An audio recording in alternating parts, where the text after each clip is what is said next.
Just talking with Tyler about what he thought was the most improved element of your team over these last 5-6 games. What in your mind has been? I think where we've really improved as a team is in developing a little more offensive patience, to not just take the first shot that's presented, but really contend for a great shot. And that's what basketball's about. It's teamwork, it's sharing the ball.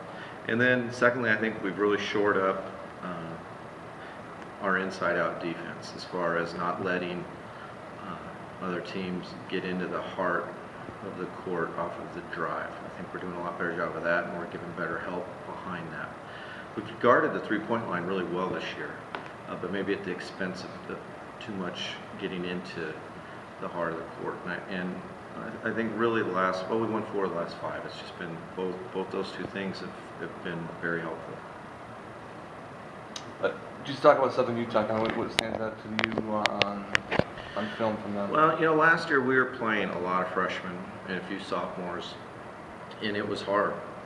It was really hard. And so Coach Robinson at Southern Utah inherited a veteran team, and then he replenished his roster with a lot of young guys. They're the 10th youngest team in college basketball, and they're paying the price. But they're doing an amazing job of coaching because they're in every game, and they're showing improvement with young players. And so they have our full respect.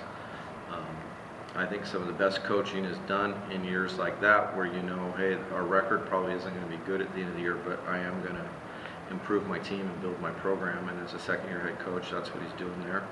And so we go into that game with full respect.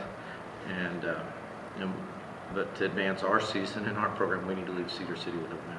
Can you talk about some of those younger players you talked about last year and the growth you've seen out of them this year and the strides they've taken?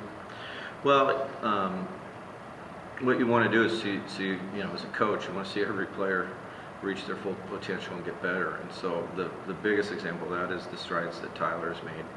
He's having just an outstanding season, one for the record books in the history of Eastern Washington basketball. With it, Venke and Martine are battling out to be the career shot block leader. So there's some really good there. Martine's the leading field goal percentage guy in the conference, so that's growth. Over the last 6-8 games, Parker's been a lot more consistent in his rebounding and outside shooting, and that's helped the team. And we're now starting to get some pretty good contributions from the 2 freshmen, Felix von Hoff and OG.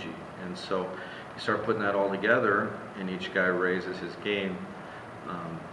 That's what gives you the feeling that everything's moving in the right direction. But we really respect the conference and what's going on right now. We've got the toughest conference race of anywhere across the country, in that not every team's going to go to the Big Sky tournament. There's going to be a couple of really good teams that don't get in, and so we need to go get another road win. We need to defend our home court and stay the hottest team in the Big Sky. That's the recipe, so it's got our full attention.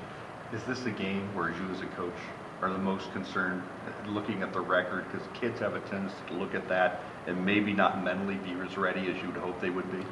Well, there's no doubt that at 46 years old, I respect the opponent a whole lot more than an 18-year-old who looks at their overall record. But that's part of coaching, is getting them to understand it's an important moment, and you got to respect the opponent, and you got to respect the game.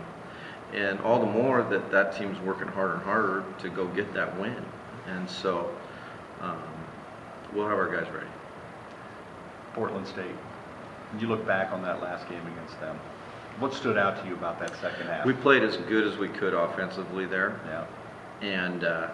And then they went to 5 guards and pressured us, and in that tight little box of a gym, everything that could go wrong was going wrong for us. Everything that could go right, they put their best half of basketball, and it ended up with a real disappointing loss for us and a long bus ride home for the guys. And so I know that our guys, they'll be ready for that game.